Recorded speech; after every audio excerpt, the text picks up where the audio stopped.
لا ولا قوة إلا بالله العلي العظيم حسبنا الله ونعم الوكيل نعم المولى ونعم النصير أعوذ بالله من الشيطان الرجيم بسم الله الرحمن الرحيم الحمد لله رب العالمين بارئ الخلائق أجمعين ثم الصلاة والسلام على حبيبه ونبيه وحافظ سره ومبلغ رسالاته سیدنا و مولانا ابی القاسم محمد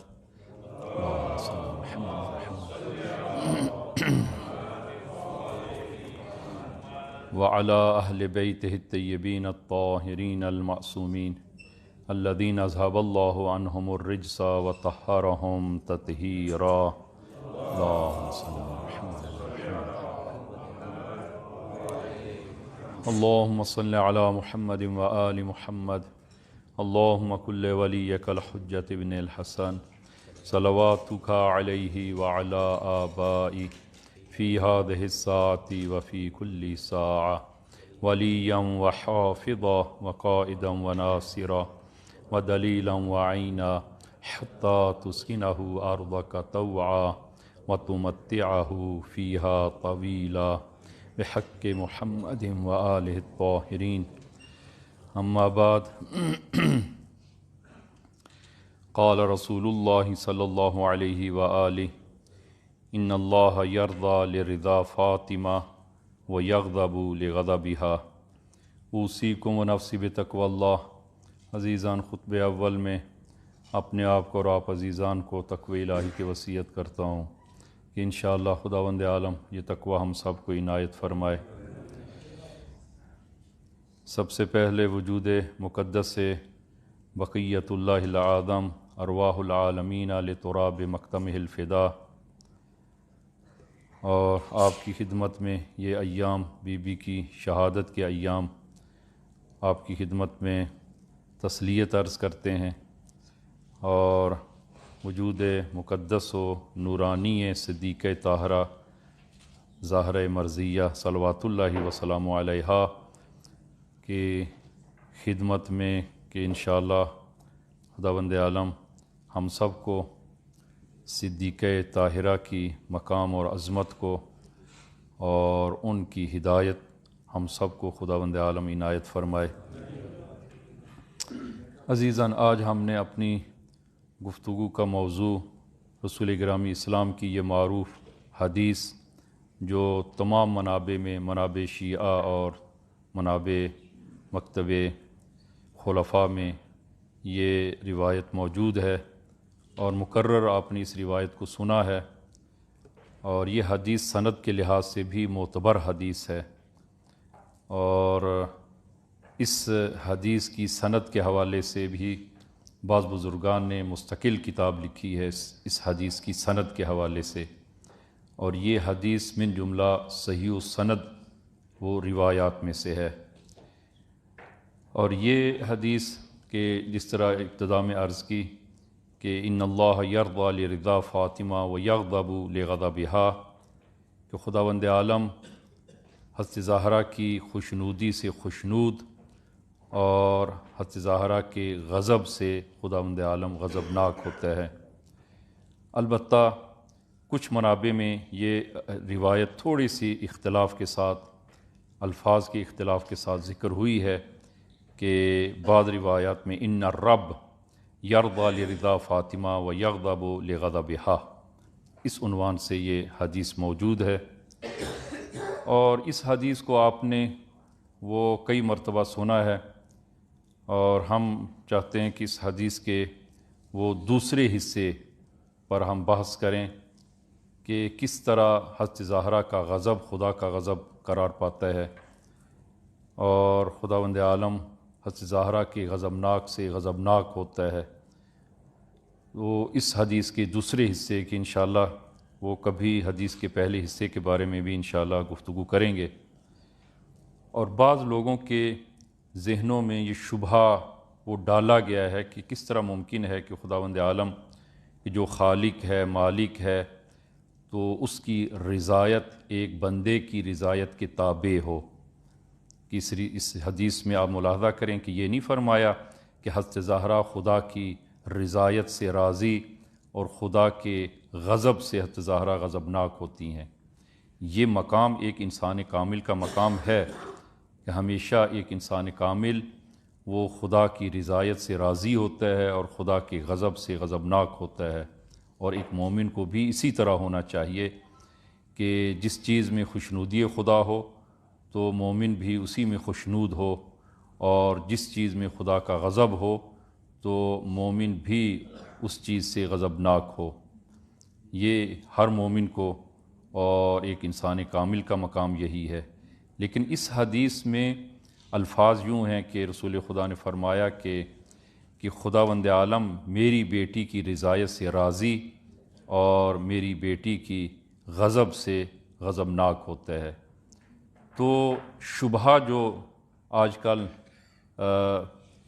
سوشل میڈیا کے ذریعے بھی یہ وہ بات نوجوانوں کے ذہنوں میں ڈالی جا رہی ہے کہ یہ کس طرح ممکن ہے کہ خداوند عالم جو خالق و مالک ہے اس کی رضایت ایک بندے کی رضایت کے تابع ہو۔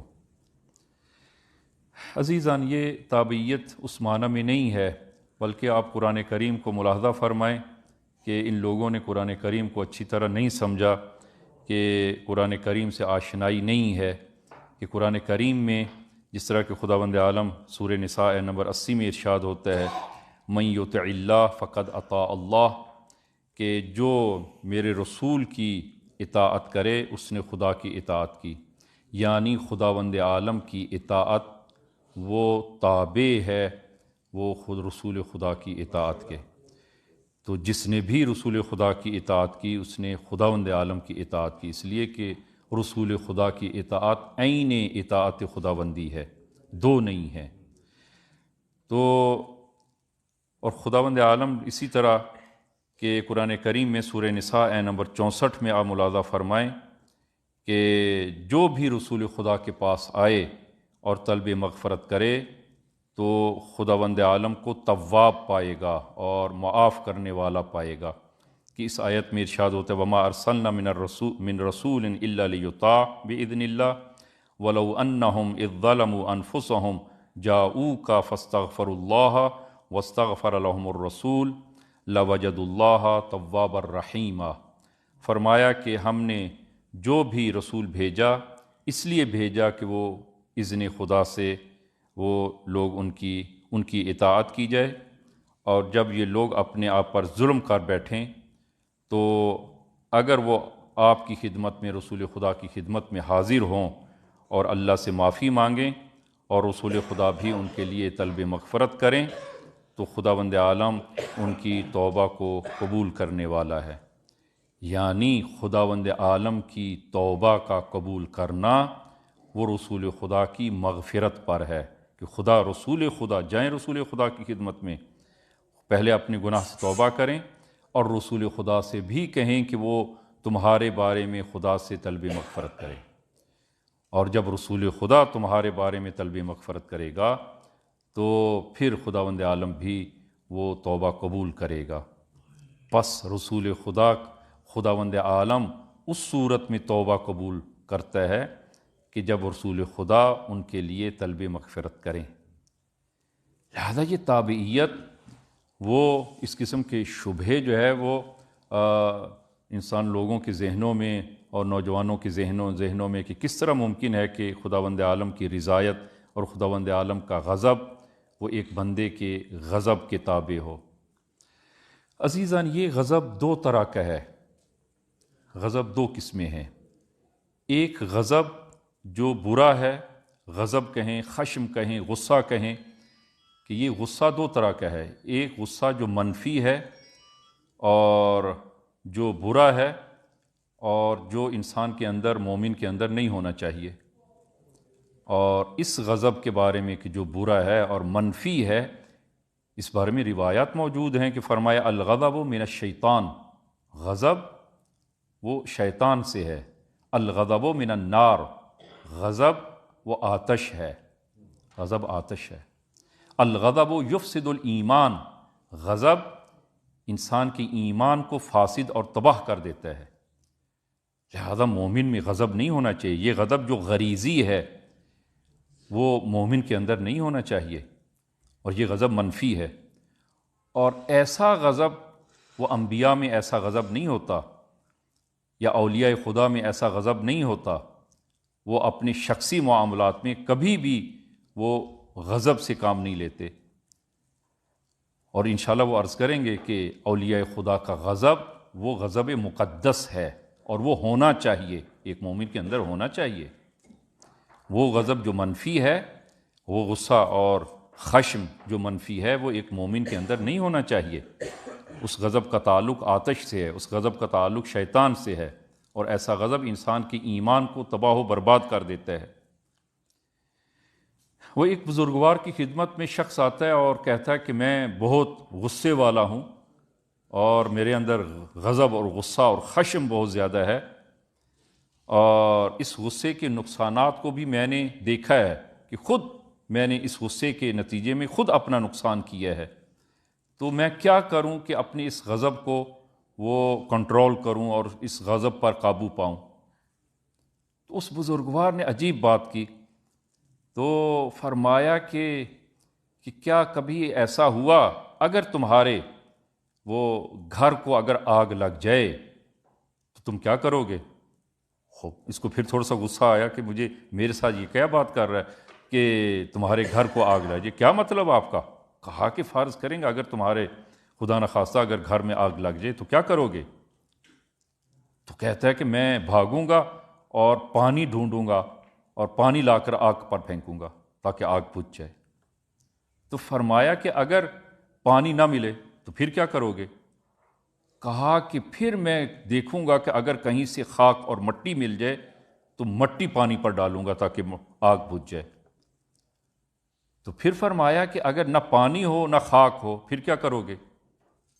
کہا کہ پھر میں وہ وہاں سے خود نکلنے کی کوشش کروں گا، فرار کروں گا، وہاں سے نکل جاؤں تاکہ میں خود نہ جل جاؤں. تو کہا کہ اگر فرار بھی نہ کر سکو، جس طرح کہ آج کل شہر نشین جو زندگی ہے، اپارٹمان جو ہیں اور کئی طبقہ بلڈنگ ہے، اور اس میں خدا نخواستہ اگر کسی طبقے میں آگ لگ جائے تو وہاں سے نکلنا بھی مشکل ہے. تو نہ پانی ہے نہ خاک ہے اور نہ ہی تمہارے لیے کوئی راہ فرار ہے، پھر کیا کرو گے؟ تو کہتا ہے کہ میں وہاں پر چیخوں چلاؤں گا، شور کروں گا، آواز بلند کروں گا کہ میری کوئی مدد کرے، میری کوئی مدد کرے. کہا کہ یہ 4 مرحلے تم پر جب غضب آئے تو یہ 4 مرحلے تم اپنے اوپر جاری کرو، اس لیے کہ الغضب من النار، غضب کا تعلق آتش سے ہے. جب انسان میں غضب آتا ہے، غضب منفی، وہ غضب کہ جو ایک مومن میں نہیں ہونا چاہیے، تو انسان کا اندر آگ لگتی ہے. الغضب من النار، غضب کا تعلق آتش سے ہے. جب آتش سے ہے تو اگر گھر کو، انسان کے گھر کو آگ لگ جائے تو وہ 4 مرحلے جو تم نے پہلے طے کیے ہیں، پانی ہے، خاک ہے، فرار ہے، اور پھر جو ہے وہ فریاد ہے. فریاد بلند کرے انسان تاکہ کوئی آواز سن لے اور اس کی کوئی مدد کرے. یہ 4 مرحلے تم اپنے اندر اپنے اندر جاری کرو. پہلا مرحلہ جب انسان میں غضب منفی ہم بات کر رہے ہیں کہ غضب منفی انسان میں جب پیدا ہو اور انسان کے اندر غضب کی آگ بھڑک اٹھے تو پھر جو ہے وہ جائے ٹھنڈے پانی سے وضو کرے پانی کی. آپ حدیث کو ملاحظہ فرمائیں کہ حدیث قال رسول اللہ صلی اللہ علیہ وآلہ صلی اللہ علیہ محمد، فرمایا اذا غضب احدکم فلیتوضأ بالماء البارد. فرمایا کہ جب تمہیں غضب آئے، خشم آئے، غصہ آئے تو کیا کرو؟ فلیتوضأ بالماء البارد، ٹھنڈے پانی سے وضو کرو. پانی، پہلا مرحلہ پانی، آگ پر پانی پھینکیں، ٹھنڈے پانی سے وضو کریں. خوب اگر پانی نہیں میسر تو پھر کیا کرے انسان؟ پھر ہے کہ خاک، مٹی پھینکے.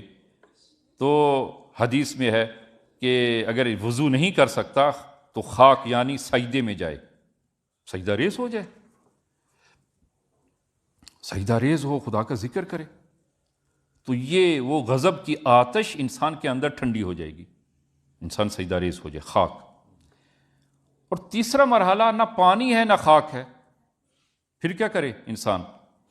تیسرے مرحلے میں یعنی وہاں سے فرار کرے.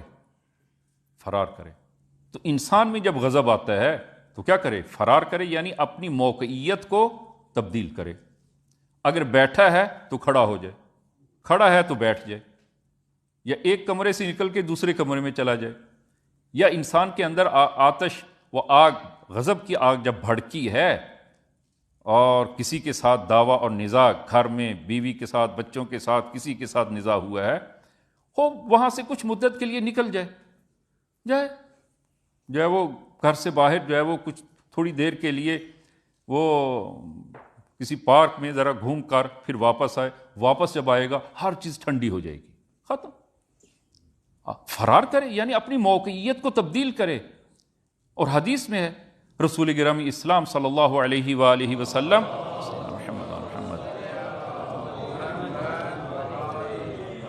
کہ آپ جب غضبناک ہوتے تو اگر بیٹھے ہوتے تو کھڑے ہو جاتے، اور یا مثلاً جو ہے وہ کھڑے ہوتے تو چلنا شروع کرتے. اپنی موقعیت کو تبدیل کریں، فرار وہاں سے یعنی موقعیت کو تبدیل کریں. اور عزیزان، اگر یہ تینوں مرحلے نہ ہوں، نہ پانی ہے، نہ خاک ہے، نہ فرار ہے، فرار بھی نہیں انسان کر سکتا، فرض کرے، پھر چوتھا مرحلہ تو وہ کیا کرے؟ فریاد بلند کرے. حدیث میں کہ فرمایا کہ امام باقر صلوات اللہ وسلام علیہ سے یہ حدیث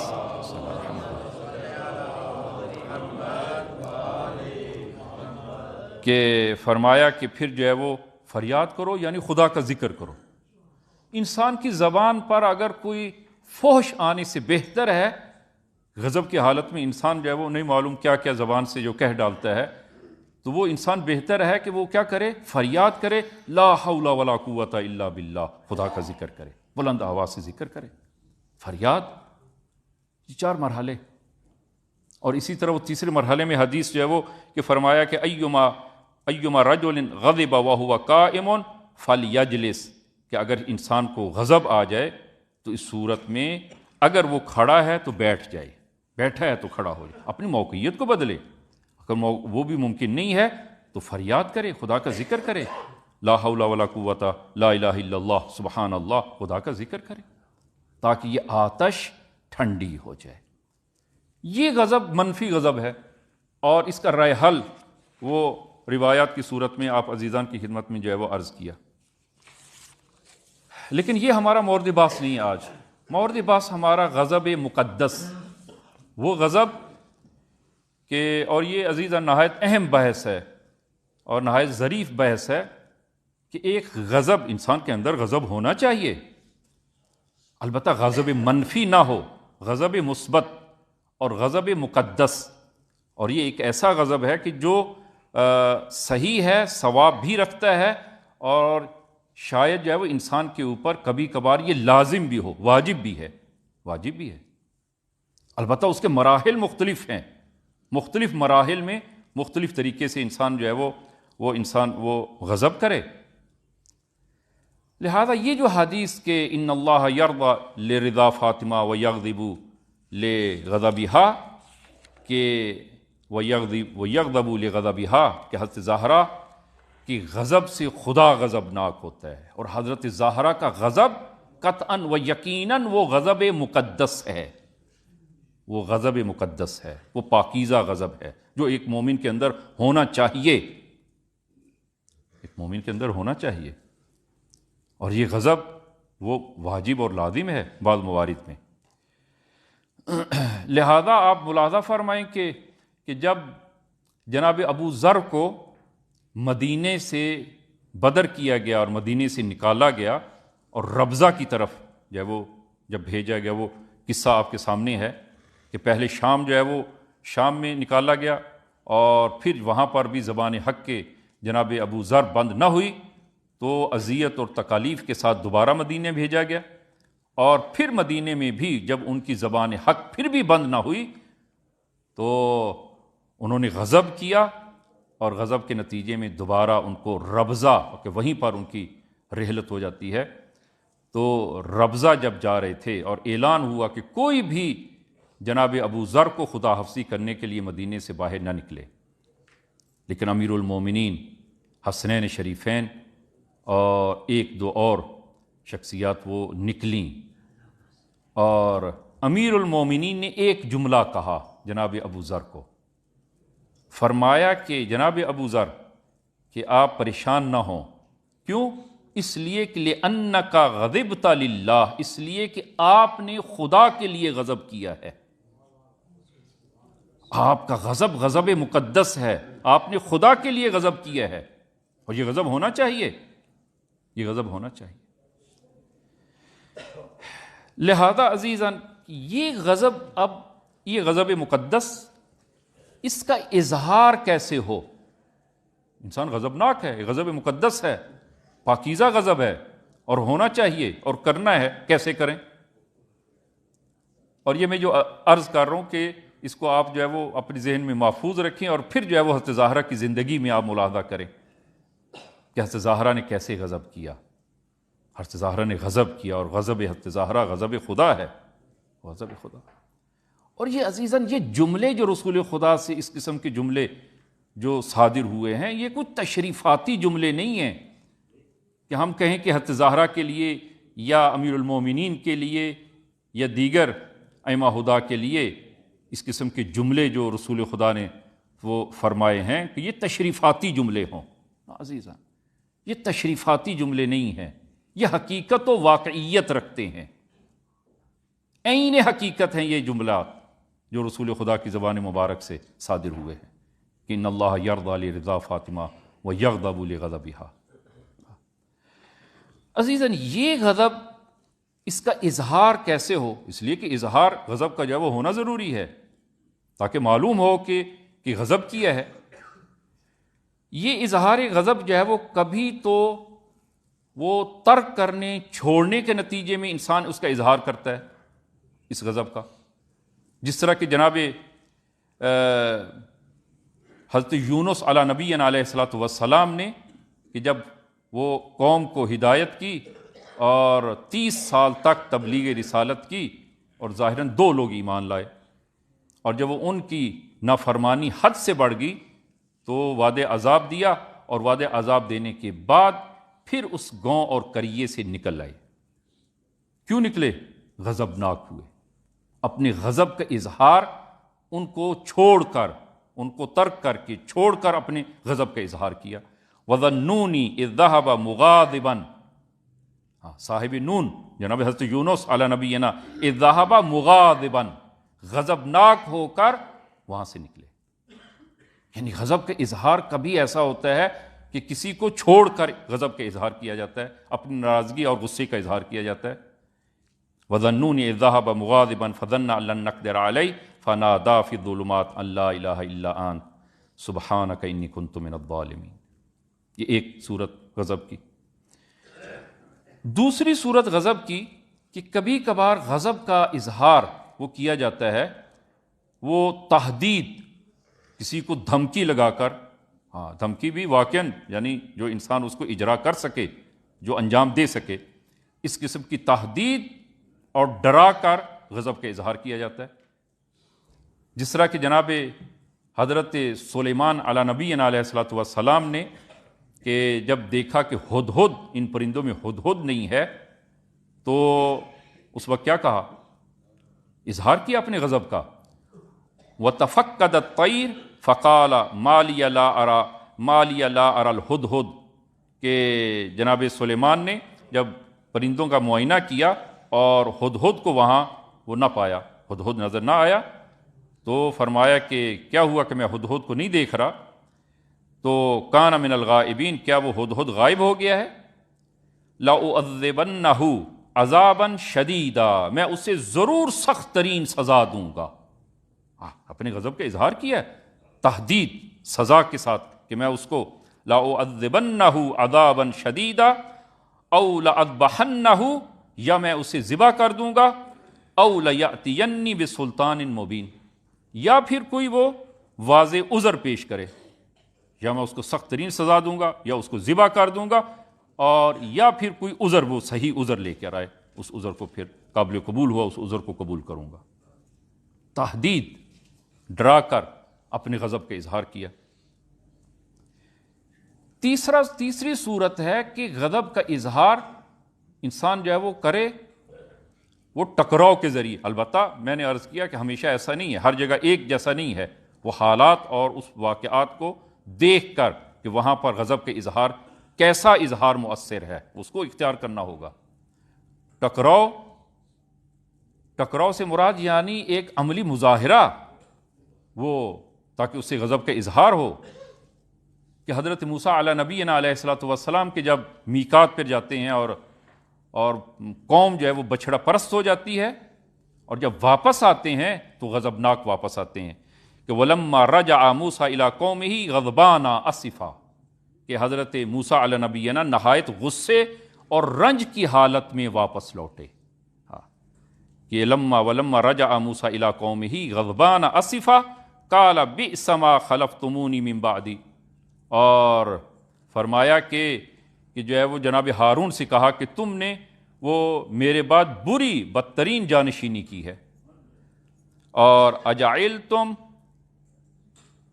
امر ربکم، کہ تم نے اپنے پروردگار کے حکم سے عجلت اختیار کی ہے، وَأَلْقَى الْأَلْوَاحَ وَأَخَذَ بِرَأْسِ أَخِيهِ يَجُرُّهُ إِلَيْهِ، حضرت موسیٰ نے غصے میں آ کر ان تختیوں کو پھینکا، وہ تختیاں جو لے کر آئے تھے کوہ طور سے، ان تختیوں کو پھینکا اور اپنے بھائی کے سر کے بالوں سے پکڑ کر اپنی طرف کھینچا۔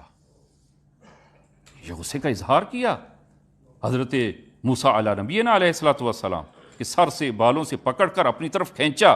قال ابن امہ، اور جناب ہارون نے کہا اے میری ماں جائے، کہ ان القوم استضعفونی وقادوا ان یقتلوننی، کہا کہ یہ قوم عنقریب تھا، اس قوم نے مجھے کمزور بنا دیا اور عنقریب تھا کہ مجھے قتل کر ڈالے، یہ مجھے قتل کرنے والے تھے، قتل کے در پہ تھے۔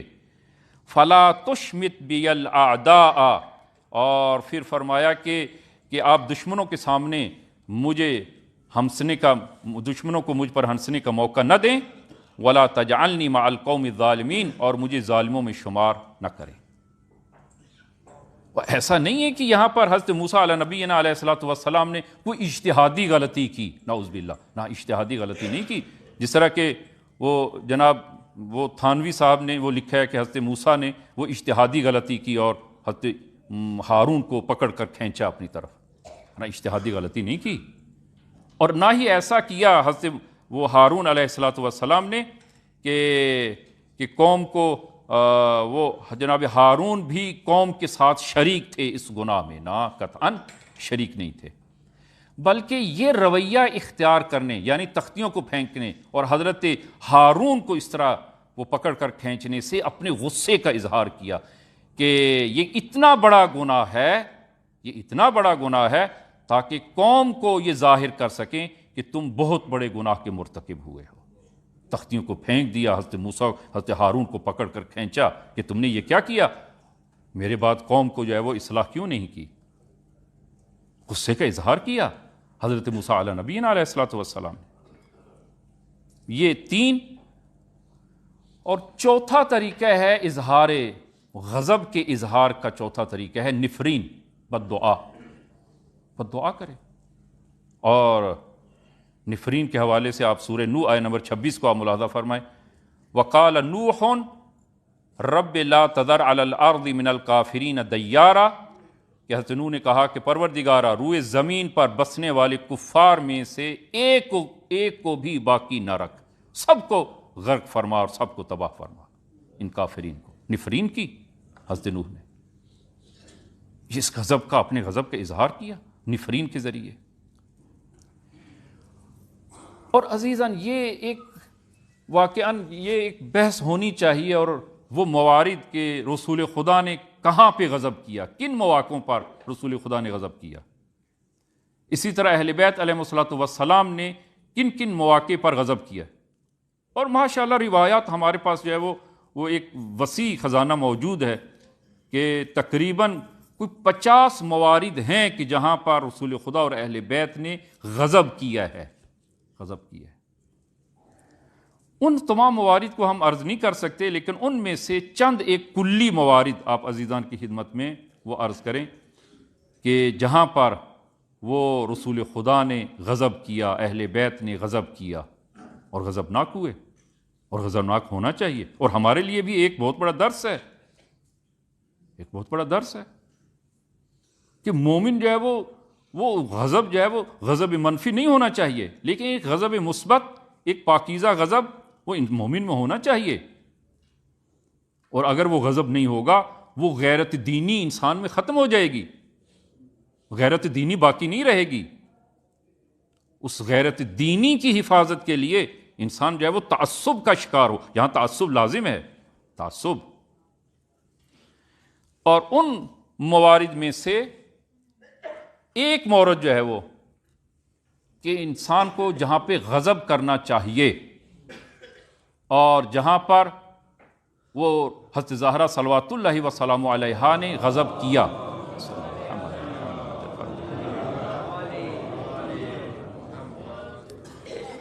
اور وہ مورد ہے انکار حق، انکار حق۔ اگر کوئی حق کا انکار کرتا ہے، وہ حق کا انکار کرتا ہے، انسان کو غضبناک ہونا چاہیے، اس لیے کہ وہ ایک واضح حقیقت کا اور حق کا انکار کر رہا ہے۔ انسان وہ غضب کی جو صورتیں میں نے عرض کی ہیں ان میں سے مناسب صورت کا اظہار کرے، نہ یہ کہ ان کی رائے میں انسان اپنی رائے اور ہاں میں ہاں ملائے، نہ، غضب کا اظہار کرے۔ میں موارد انشاءاللہ آپ عزیزان کی خدمت میں وہ عرض کروں گا کہ جہاں پر جو ہے وہ اہل بیت نے غضب کا اظہار کیا، اور اسی طرح سے زہرا صلوات اللہ وسلام علیہا نے غضب کا اظہار کیا۔ اور وہ پہلا جو مورد ہے انکار حق، حق کا انکار۔ عزیزاً، کبھی حق مالی ہے، کبھی دینی حق ہے۔ حتیٰ اگر حق کے مالی بھی اگر کوئی شخص جو ہے وہ انکار کرتا ہے، ایک واضح چیز کا انکار کرتا ہے، خوب انسان کو غضب کا حق ہے۔ البتہ اس حدیث کو، اس مورد کو ہم نے پہلے ایک دفعہ عرض کیا، اس کو کامل جو ہے وہ عرض کرتے ہیں کہ حضرت ابا عبداللہ امام حسین علیہ السلام کی ایک زمین،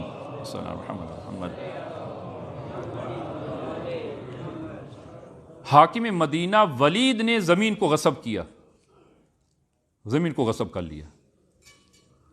البتہ آپ کو معلوم ہے کہ وہ ابھی یہ وقت نہیں کہ میں عرض کروں کہ اہل بیت کے اقتصادی منابع کیا تھے، کہاں سے جو ہے وہ اقتصادیات اہل بیت علیہ السلام کی وہ کہاں سے پوری ہوتی تھیں۔ باغ تھے، تقریباً 7 باغ تھے، چھوٹے موٹے نہیں، بڑے باغ تھے، اور اس کے علاوہ اور جو ہے وہ بہت ساری زمینیں وغیرہ۔ تو ایک زمین کا ٹکڑا ولید نے غصب کیا، امام نے پیغام دیا کہ وہ زمین واپس کر دو، اس نے انکار کیا، میں واپس نہیں کرتا، یہ میرا ہے، یہ زمین میری ہے۔ پھر امام نے اپنا نمائندہ بھیجا، اس نے دینے سے انکار کیا۔ حضرت ابا عبداللہ غضبناک ہوئے اور دارالامارہ میں جاتے ہیں، اور دارالامارہ میں جا کر عجیب تاریخ ملتی ہے کہ امام نے وہ ولید کی وہ دستار جو امامہ تھا اس کو کھولا اور اس کے گلے کے گرد، گردن کے گرد اس کو باندھا اور زمین پر گھسیٹا اس کو۔ اس نے فریاد بلند کی کہ میں زمین واپس کرتا ہوں، میں زمین دیتا ہوں۔ اور یہ جملے ہیں مروان کے جملے ہیں، فواللہ ما رأیت جرأۃ احد کجرأۃ الحسین علی الامیر، میں نے آج تک کسی کو امیر پر اس سے پہلے کسی جرأت مند کو نہیں دیکھا کہ جو جرأت حضرت ابا عبداللہ امام حسین علیہ السلام نے ظاہر کی۔ یہ جرأت تھی امام کی اپنے حق کے لیے۔ البتہ بعض دیگر نقل کے مطابق کہ جب اس نے حق دینے کا اقرار کیا کہ میں واپس کرتا ہوں، امام نے وہ زمین پھر اسی کو دے دی۔ لیکن پہلے جب اس نے انکار کیا، امام نے غضب کا اظہار کیا، غضبناک ہوئے۔ انسان جو ہے وہ ایک حق جہاں پر پامال ہوتا ہو وہاں پر جو ہے وہ، اور خصوصاً حق دینی جہاں پر پامال ہو وہاں پر جو ہے وہ انسان وہ غضب کا اظہار کرے۔ اور آپ تاریخ کو ملاحظہ فرمائیں، تاریخ جو ہے وہ عجیب ہے کہ امیر المومنین کوفہ میں اور میدان رحبہ میں آپ تشریف فرما ہیں، اور اصحاب کی ایک جماعت ہے، آپ اس میں خطبہ ارشاد فرما رہے ہیں، اور خطبے کے دوران غدیر کا ذکر ہوا، اور اس وقت تقریباً غدیر کو 25 سال جو ہے وہ ہو چکے ہیں، گزر چکے ہیں۔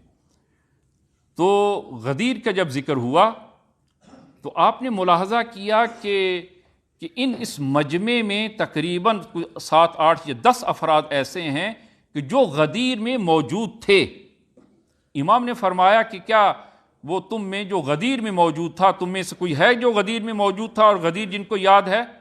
تو کچھ لوگوں نے ہاتھ کھڑے کیے، اور آپ نے دیکھا کہ کچھ لوگ ایسے ہیں کہ جو غدیر میں موجود تھے اور امیر المومنین کے ہاتھ پر بیعت کی ان لوگوں نے، اور منبر کے ساتھ بیٹھے ہیں، غدیر میں موجود تھے لیکن وہ خاموش بیٹھے ہیں۔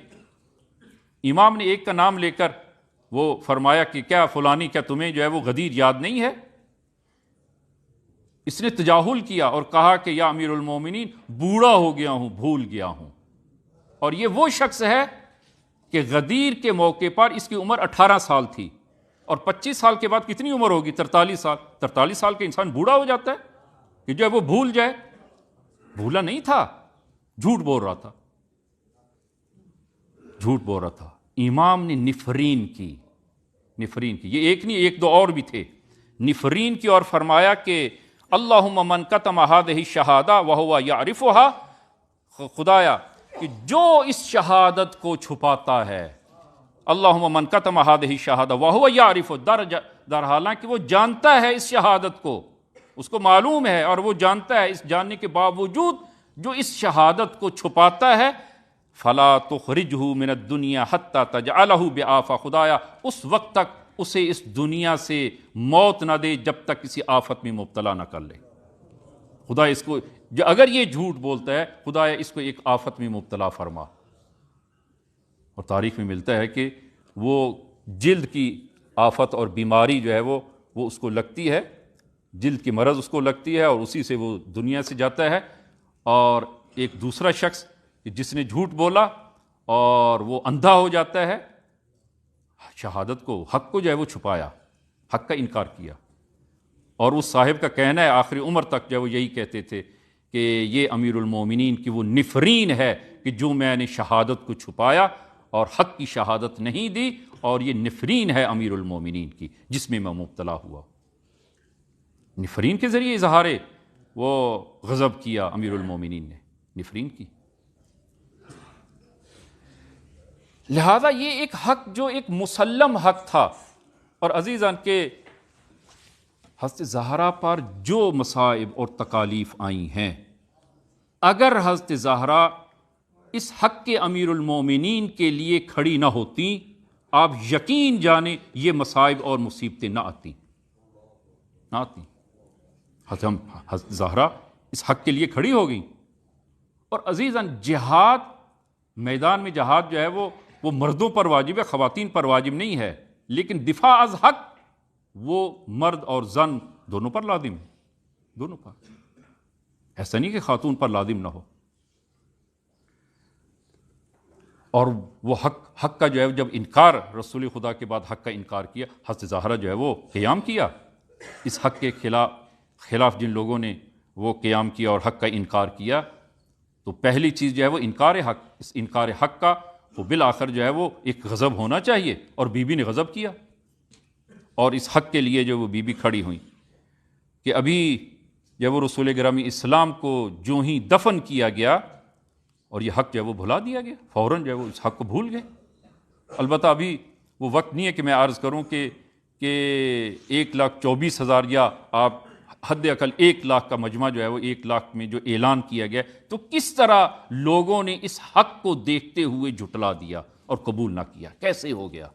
ابھی وقت نہیں ہے کہ انشاءاللہ کسی اور فرصت میں عرض کروں گا کہ اس ضمن میں جو اہل بیت علیہ الصلوۃ والسلام سے جو روایات ہیں، جو اہل بیت نے فرمایا کہ اس حق کو لوگوں نے کس طرح دیکھتے ہوئے بھلا دیا ہے، اور حق کے خلاف وہ لوگ کھڑے ہوئے، خوف اس کے عوامل ہیں۔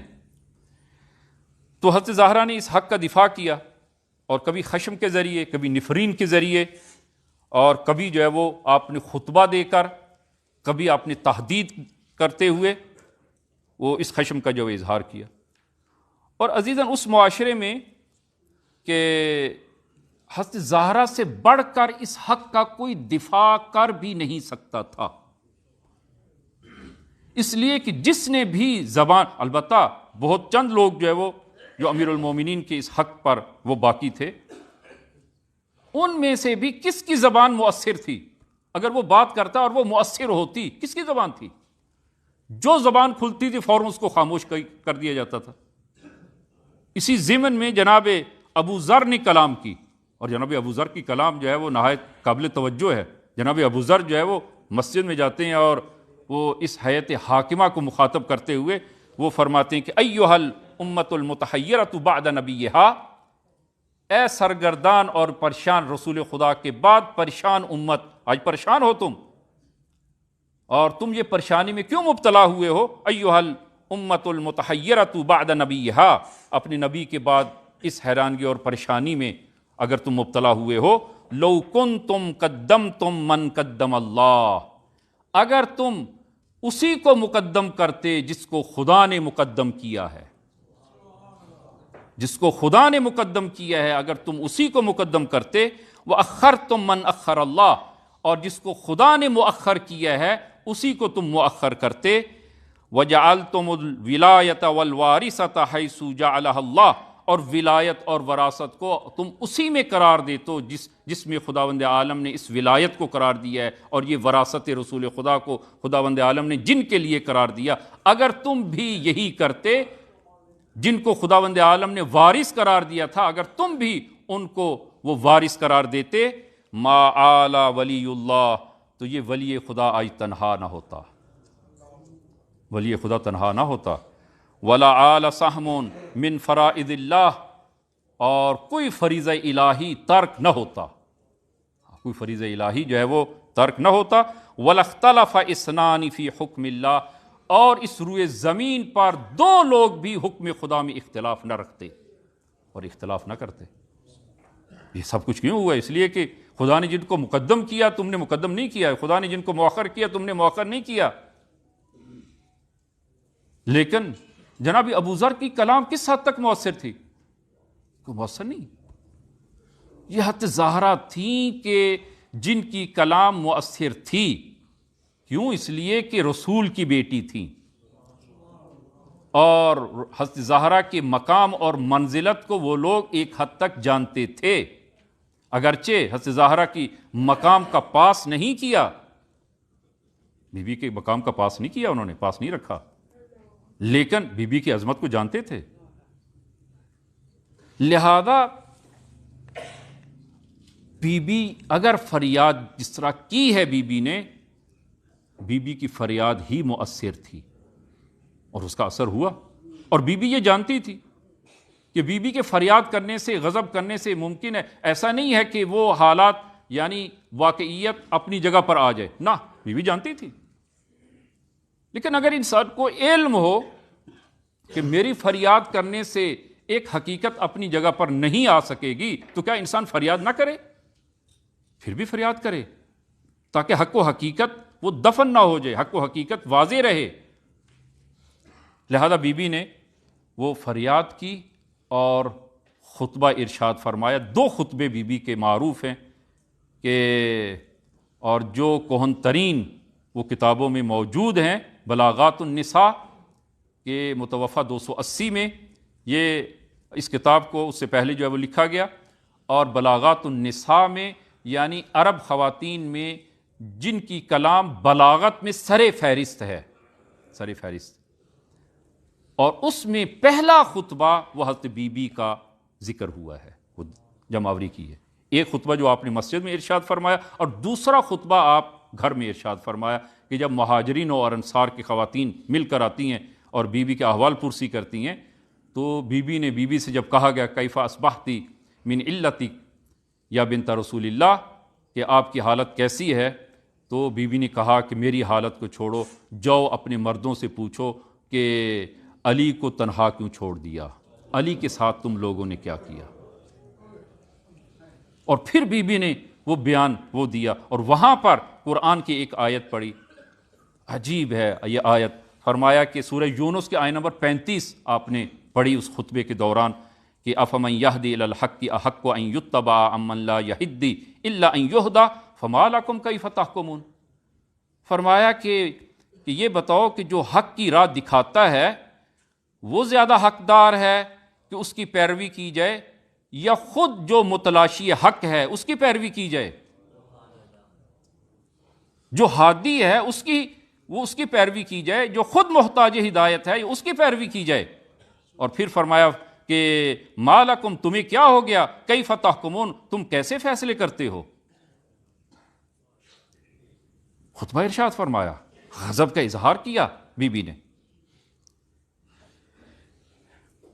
اور پھر آپ غضب کا اظہار آپ ملاحظہ فرمائیں، عجیب ہے تاریخ جو ہے وہ، کہ جب حضرت زہرا کو دفن کر دیا گیا، اور آپ کو معلوم ہے کہ حضرت زہرا کی اصلی قبر آج تک مخفی ہے، کسی کو نہیں معلوم، اہل بیت کو علم ہوگا لیکن باقی کسی کو معلوم نہیں ہے۔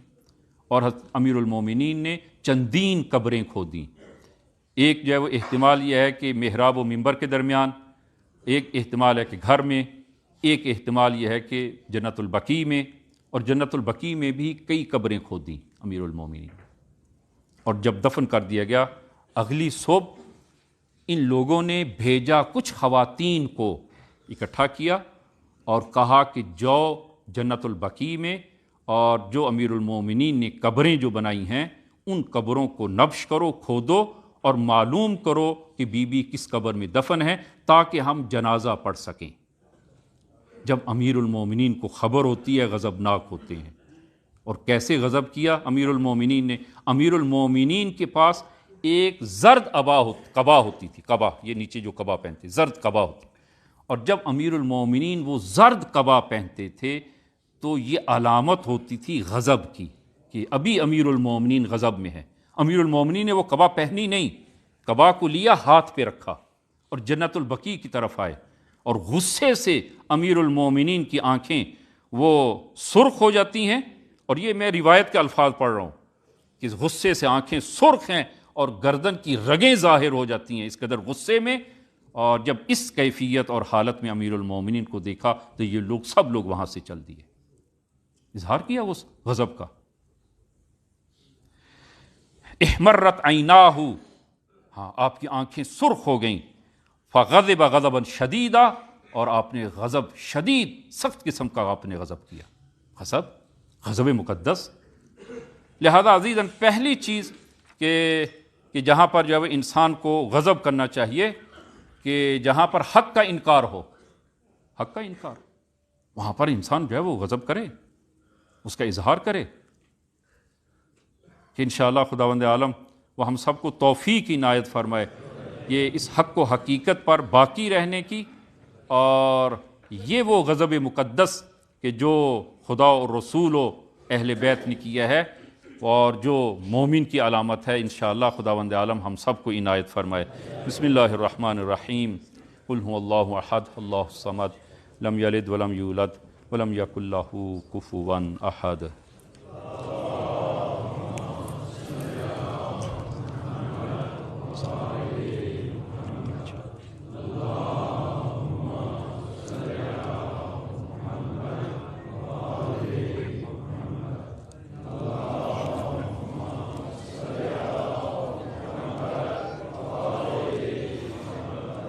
بسم اللہ الرحمن الرحیم، الحمد للہ رب العالمین، والصلاة والسلام علی محمد وآلہ الطیبین الطاہرین المعصومین، اللہم صل علی محمد المصطفیٰ، اللہم صل علی علی المرتضیٰ، اللہم صل علی فاطمہ الزہراء، اللہم صل علی الحسن المجتبیٰ، اللہم صل علی الحسین شہید بکربلا، اللہم صل علی علی بن الحسین، اللہم صل علی محمد بن علی، اللہم صل علی جعفر بن محمد، اللہم صل علی موسیٰ بن جعفر، اللہم صل علی علی بن موسیٰ الرضا، اللہم صل علی محمد بن علی، اللہم صل علی علی بن محمد، اللہم صل علی الحسن بن علی، اللہم صل علی القائم المہدی، اللہم صل علی محمد وآل محمد وعجل فرجہم وسہل مخرجہم۔ اوصیکم ونفسی بتقوی اللہ۔ عزیزان، خطبہ دوم میں بھی میں اپنے آپ کو اور آپ عزیزان کو تقوی الہی کی وصیت کرتا ہوں کہ انشاءاللہ خداوند عالم یہ تقوی ہم سب کو عنایت فرمائے۔ عزیزان، ہم بات کر رہے تھے کہ حضرت زہرا صلوات اللہ وسلام علیہ کا غضب خداوند عالم کا غضب ہے، اور جن پر خدا حضرت زہرا غضبناک ہوں وہ مورد غضب الہی قرار پاتے ہیں۔ اور اس ضمن میں کہ البتہ اس حدیث کو جناب بخاری نے، صحیح بخاری نے بھی البتہ اس الفاظ کے ساتھ اس حدیث کو ذکر کیا ہے، من ابغضہا ابغضنی ومن ابغضنی فقد ابغض اللہ، کہ رسول خدا نے فرمایا کہ جس نے میری بیٹی فاطمہ کو غضبناک کیا اس نے مجھے غضبناک کیا، اور جس نے مجھے غضبناک کیا اس نے خداوند عالم کو غضبناک کیا۔ تو پھر بھی نتیجہ وہی ہے، جو حضرت زہرا کا غضب ہے وہی بالآخر خدا کا غضب ہے، وہ رسول خدا کا غضب ہے۔ ایک تاریخی شاہد جو ہے وہ آپ عزیزان کی خدمت میں وہ عرض کروں کہ امام رضا صلوات اللہ وسلام علیہ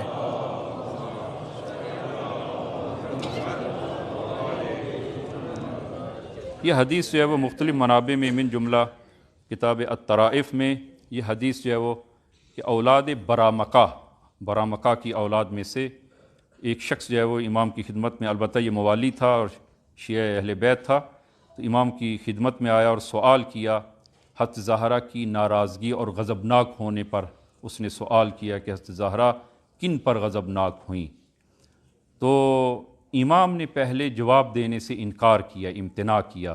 آپ نے فرمایا کہ سبحان اللہ والحمد للہ ولا الہ الا اللہ واللہ اکبر، کہ امام جواب نہیں دینا چاہ رہے تھے۔ جب اس نے سائل نے فلح سائل نے اصرار کیا، تو اصرار کرنے پر امام نے فرمایا کہ میں فقط اتنا کہتا ہوں کہ کانت لنا ام صالحہ ماتت وہی علیہما ساخطہ، کہ فرمایا کہ ہماری صالح ماں اور جدہ حضرت زہرا کہ وہ جب رحلت کی اور شہادت ہوئی اور وہ ان پر ناراض تھیں اور غضبناک تھیں۔ اور کوئی یہ خیال نہ کریں کہ جس طرح کہ آج کل جو ہے وہ توجیہ کرنے کی کوشش کی جاتی ہے کہ حضرت زہرا آخر عمر میں شہادت سے پہلے راضی ہو گئی تھیں، تو امام رضا فرماتے ہیں وَلَمْ يَصِلْ إِلَيْنَا رِضَاهُمَا، ان دونوں پر بی بی کی رضایت ہم تک نہیں پہنچی، بی بی راضی نہیں ہوئی، آخری دم تک راضی نہیں ہوئی۔ وہ ابھی وقت نہیں رہا کہ میں وہ عرض کروں ان احادیث کو جو مختلف منابع میں اور جو ہے وہ دوسرے مکاتب کے منابع میں وہ احادیث اور روایات کے جو بی بی کے حوالے سے موجود ہیں، بی بی آخری دم تک وہ راضی نہیں ہوئیں۔ اور بی بی کے الفاظ ہیں کہ جب بی بی کی عیادت کے لیے لوگ آتے ہیں تو پہلے بی بی نے انکار کیا ملاقات کا، اور عیادت کے لیے آپ نے انکار کیا، پھر امیر المومنین کو انہوں نے واسطہ بنایا، اور پھر امیر المومنین کے ذریعے بی بی کی عیادت کے لیے آتے ہیں۔ بی بی نے اپنا رخ موڑ لیا، اور ایک تعبیر کے مطابق کہ جب انہوں نے سلام کیا بی بی نے جواب نہیں دیا۔ عجیب تعبیر ہے بی بی کی، اور عمل ہے بی بی کا آپ کے غضبناک ہونے کا۔ اور پھر گفتگو ہوتی ہے تو اس حدیث میں کہ بی بی نے ان سے کہا کہ میں تمہیں خدا کی قسم دیتی ہوں کہ کیا تم نے میرے بابا رسول خدا سے یہ نہیں سنا کہ میری رضایت خدا کی رضایت ہے، اور میرا غضب خدا کا غضب ہے، کیا تم اس کو تسلیم اور قبول کرتے ہو؟ تو کہتے ہیں کہ ہم قبول کرتے ہیں، رسول خدا نے فرمایا اور ہم نے سنا۔ تو بی بی نے فرمایا کہ میں خدا اور اس کے رسول اور ملائکہ کو شاہد قرار دیتی ہوں کہ میں تم پر غضبناک ہوں، اور پھر عجیب جملہ ایک کہا، فرمایا کہ میں ہر نماز کے بعد تم لوگوں کے لیے نفرین کروں گی۔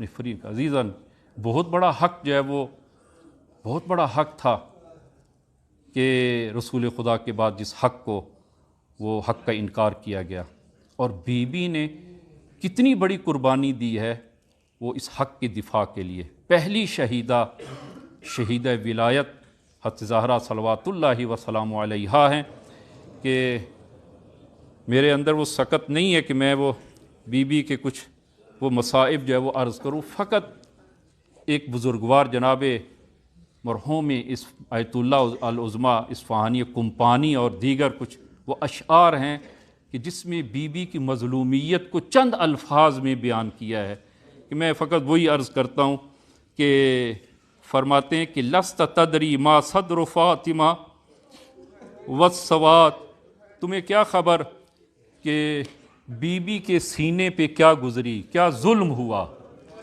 اور مل مسمار، اور تمہیں کیا خبر اس میخ اور کیل کی کہانی کا، تمہیں کیا پتہ۔ اور پھر فرماتے ہیں وما حال ذلها المکسوری، اس ٹوٹی ہوئی پسلی کی حالت کیا تھی، تمہیں کیا خبر۔ اور پھر فرمایا کہ ما سقوط الجنینی، اور اس جنین کے سکت ہونے کی تمہیں کیا خبر۔ ما حمرت العین، وہ آنکھ کی سرخی جو مرتے دم تک سرخی ختم نہ ہوئی۔ ما حمرت العین وما بالو کرتہ المنشوری، اور بی بی پر وہ ظلم ہوا کہ آپ کے گوشوارے کانوں سے گر کر دور جا گرے، نہیں معلوم کس قدر ظلم کیا۔ انشاءاللہ خداوند عالم ہم سب کو یہ حق کا دفاع ہم سب کو عنایت فرمائے، اور بی بی دو عالم نے جو حق کا دفاع کیا ہے اور جس مظلومیت کے ساتھ حق کا دفاع کیا ہے، خدایا ہمیں اس حق پر ثابت قدم فرما۔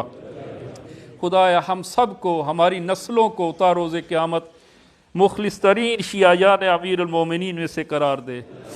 خدایا بحق زہرا، بحق امام زمان، ہم سب کو توفیق عنایت فرما، اس حق کے لیے اپنی جان و مال و عرض کو وہ خدا کی راہ میں اور اس حق کی راہ میں قربان کر سکیں۔ خدایا بحق زہرا، بحق امام زمان کو ہم سے راضی و خوشنود فرما، امام کے ظہور میں تعجیل فرما۔ خدایا تمام مومنین کو صحت و سلامتی و طول عمر عنایت فرما۔ خدایا مظلومین جہان اور فلسطین اور غزہ کے مسلمین کی خدایا اور مظلومین کی خدایا تو مدد فرما۔ خدایا بحق زہرا وطن عزیز کو استحکام عنایت فرما۔ بسم اللہ الرحمن الرحیم، انا اعطیناک الکوثر فصل لربک وانحر ان شانئک هو الابتر۔ صدق اللہ العلی۔